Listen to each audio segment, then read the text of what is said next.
사도행전 7장과 히브리서 11장은 구약을 요약하는 장이라고 하였습니다. 즉 구약의 많은 이야기들을 한 번에 이해하기가 어렵기 때문에 사도행전 7장과 히브리서 11장은 우리들로 하여금 구약의 하나님 나라의 일, 하나님의 역사가 어떻게 이루어지는지 보여주고 있습니다.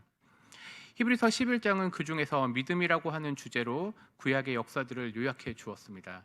그리고 히브리서 11장 마지막 부분은 믿음의 승리가 어떠했는지 보여주고, 또 한편은 믿음이 있음에도 불구하고 고난받는 주의 백성들에 대해서 다룹니다.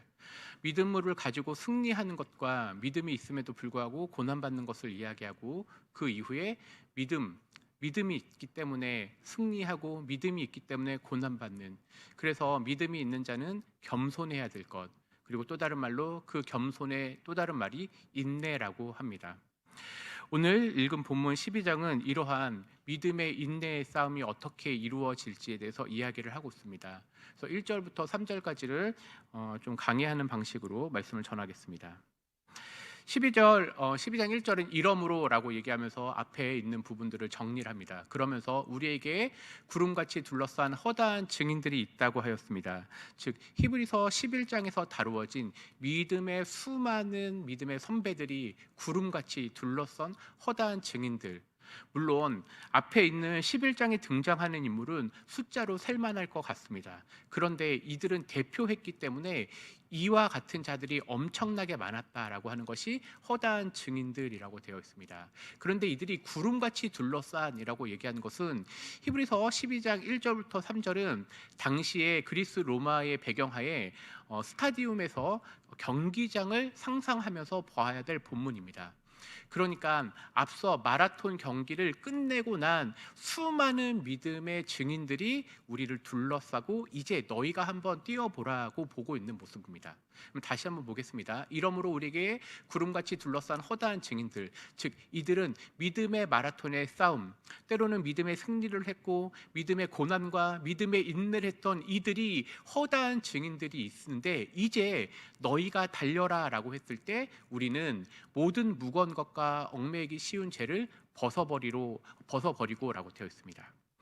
우리가 올림픽 경기 때 수영 같은 거나 아니면 운동선수들을 보면 경기에 임하기 전에 겉옷을 입고 나오죠. 그리고 겉옷을 입고 나와서 있다가 실제 경기에 뛰려고 하면 그것들을 벗어버립니다. 이런 것처럼 무거운 것과 얽매이기 쉬운 죄는 믿음의 달리기, 특별히 믿음의 마라톤을 하기에 방해되는 것을 이제 벗어버리고 인내로서 우리 앞에 당한 경주, 즉 마라톤을 시작하라고 합니다. 그러니까 믿음의 싸움이라고 하는 것, 우리가 믿음으로 산다라고 하는 것은 단순히 단거리 달리기가 아니라 엄청 긴 마라톤을 해야 되는 것입니다. 그러니까 이 마라톤을 해보려면 어떠한 것이 필요할까요? 바로 인내가 필요하다는 것입니다. 혹시 여기 계신 분들 중에 마라톤 경기를 실제로 보는 게 아니라 참석해 보신 분들이 계시나요? 네, 많지가 않으시죠. 제가 중학교 때 저희 학교에서 서울대공원을 뛰었습니다. 한 10km 정도가 되는데, 이게 뛰어보시면 이 서울대공원 주변을 이렇게 산을 끼고 도는 것도 쉽지가 않습니다. 그래서 중간에 많은 사람들이 어떤 욕심이 되어들면 서울대공원에 들어가고 싶은 욕심이 듭니다. 그래서 가로질러 가고 싶은 게 사실은 그렇거든요.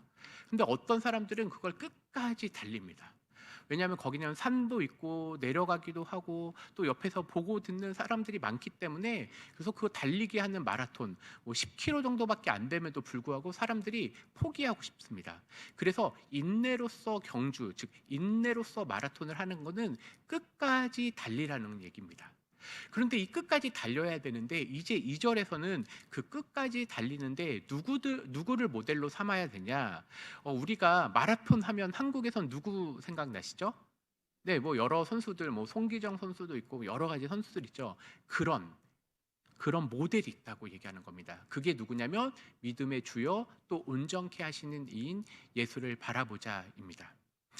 사실은 마라톤 경기 이 결승전까지 오는 것도 쉽지가 않았습니다. 그런데 그 경기까지 임하려고 했을 때 이 선수의 마음 가운데는 오직 유일한 모델이 계셨는데, 그게 바로 예수님입니다.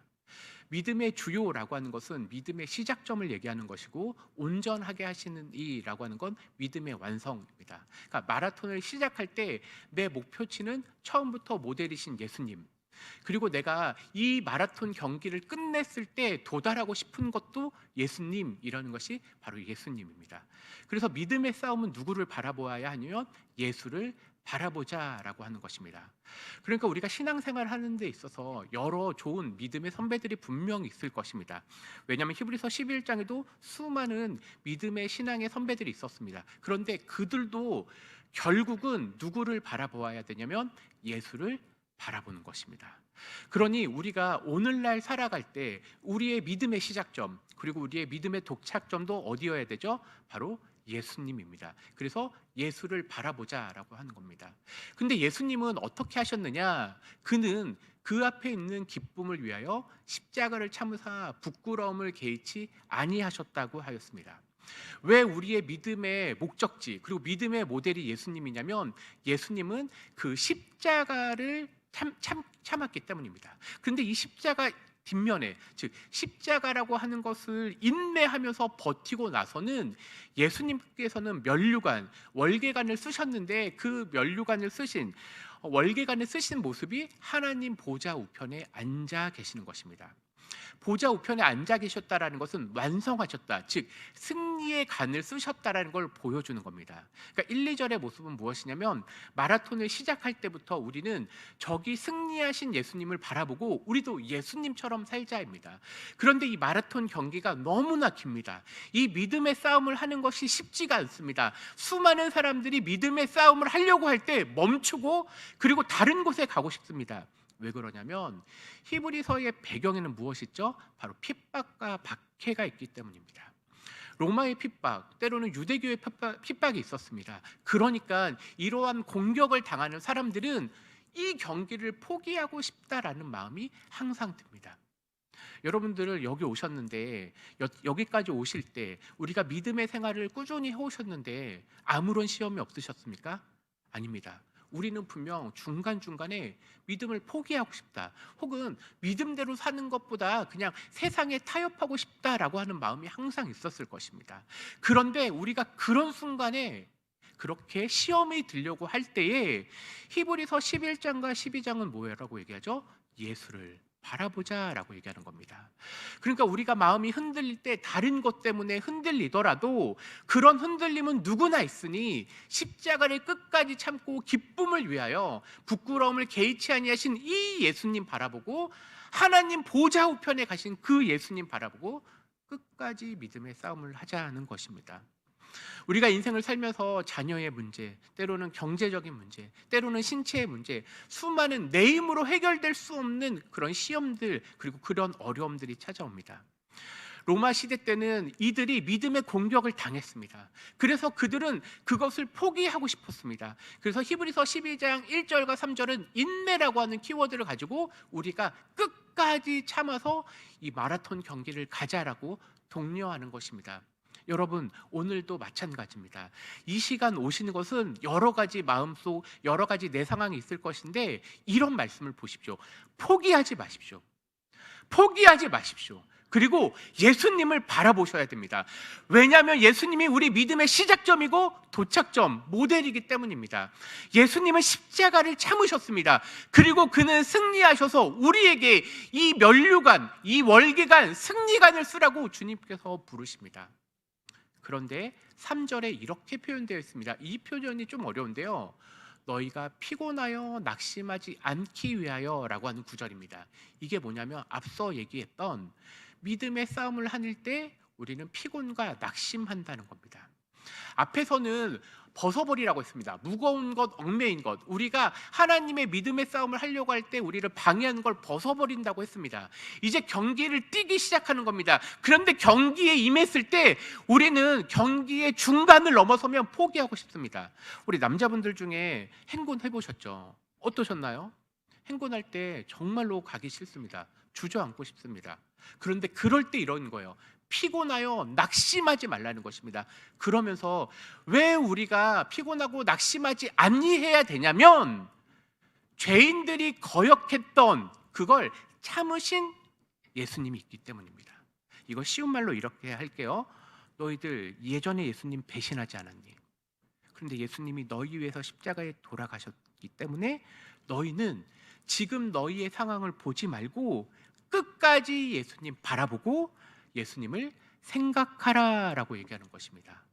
그러니 우리의 과거를 생각하면 어떻죠? 우리의 과거는 이런 말씀입니다. 거역했습니다. 반역했습니다. 예수님의 길을 도저히 갈 수 없는 게 우리의 상황이었습니다.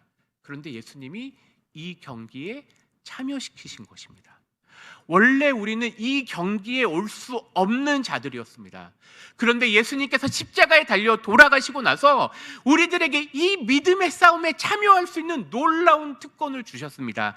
그러니 이 끝까지 싸워야 할 것, 그런데 이 끝까지 싸우는 힘은 내 힘이 아니라 이 기회를 부여하신 예수님을 생각하며 예수님을 바라보고 끝까지 믿음의 싸움을 하라는 것입니다.